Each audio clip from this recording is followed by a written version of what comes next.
So Lisa, could you tell us about the injury struggles you've had in your career, so from the start until most recently? Yeah, I mean, my very first injury was like so inconspicuous. Like I just banged my kneecap and it burst something in my knee when I was like 17.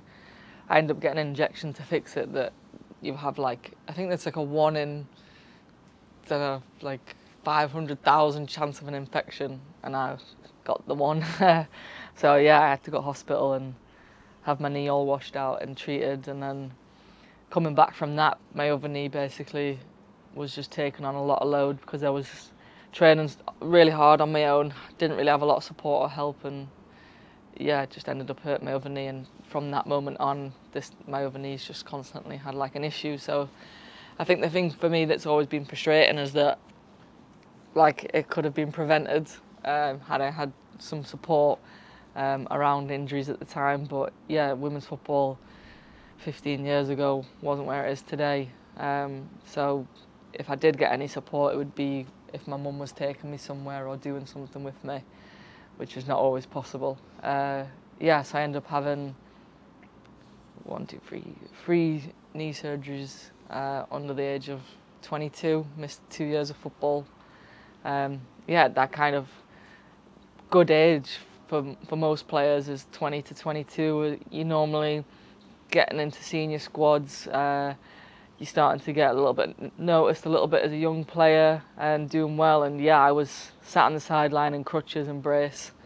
And the girls around me, the likes of Jordan Nobbs, Tony Duggan, Gemma Bonner, they were getting picked for the England senior team, and I was sat at home on the sofa, not being able to walk.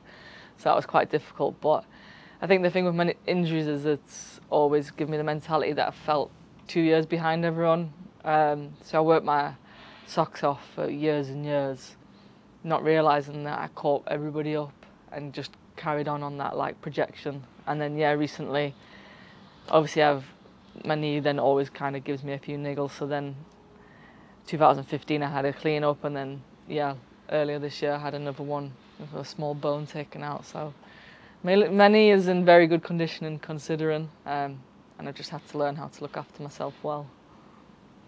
And what are the mental struggles associated with periods on the sidelines? Yeah, I think for me when I was younger, it was the missing out was more the problem rather than the injury.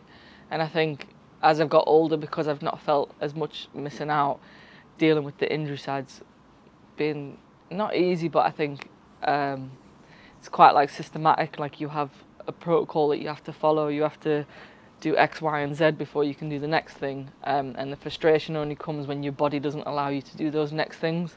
But I think because I'm quite a logical person, injuries have maybe been a little bit easier for me to deal with than other people, just because, yeah, I'll just get my head down and work hard.